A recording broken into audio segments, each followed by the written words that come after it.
ยิ้มนะครับยิ้มเลยนะยิ้มดึงไว้ทำไมน้องเขาน่ารักกันทุกคนเลยวันนี้มีเท่ไหมท่านครับยิ้มนะครับยิ้มไปเด้อหน้าผู้ใดประสบเด้อหน้าแดงตรงนี้ต้องขายนะน้องหน้าแดงมาทุกคนเนาะโอ้ยน้องอยากขายได้หนึ่งงานแดงได้ด้วยนะขายน้ำมูกหน้าเหลืองน้ำมูกญาติตรงนี้คนนี้นี่หน้าขาวโอ้คนนี้ก็อายเลยมาหน้าแดงเลยนี่มันจะคนขี้อายนี่หน้าแดงคนเนื้ออันนี้ตัวเหลืองนะอันนี้ตัวเดียวนะอันนี้เป็นตัวเดียวนะแดง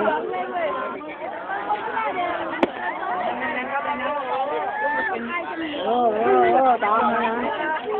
ตามครับดูบนหน้าเลยครับผม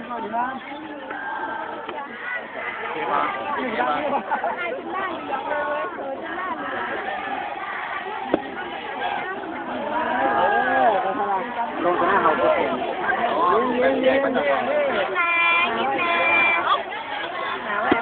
ใกล้แล้วนะ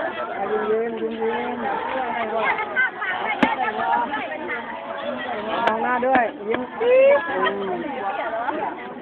คนใหญ่เนาะหน้าแดงเป็นคนเลยยาสะดุดรักตอนนี้ดุดครับน้องเขาเป็นขี้เต้าเขาล้มเลยเว้ย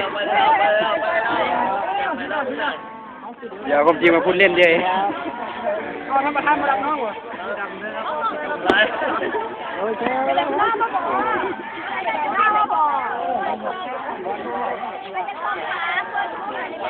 แบบนี้พอพอมีหมอหนิวไม่ดีใช่ไหมแต่เรื่องฐานตัวนี้นะพอพอเลย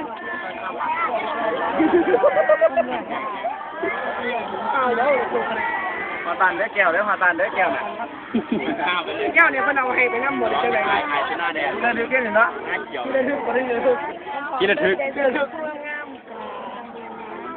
เอาเด็ดได้ไปกันเลยเด้อผู้สาวงามเนาะหน้าแดงอะไรจะมาหน้าแดงเนาะโอ้ยยิ้มยิ้มทักสาวมาติดแก้มได้กันด้วยล่ะเขาคนนี้คือหน้าแดงก็มือไหวเนาะ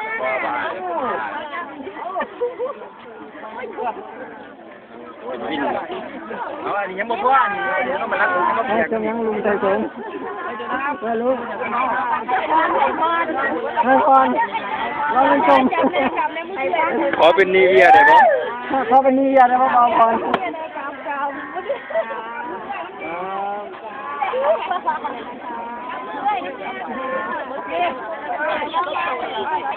การโอ้คนนี้บ่ายนะน้ำมะแดง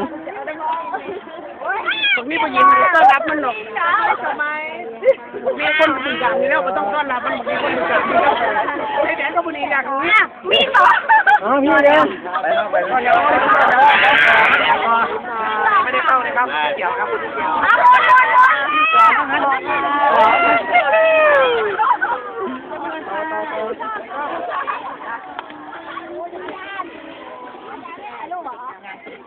ถ่ายรูป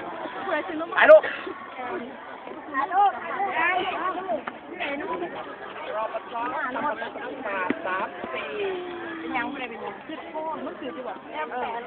แปะ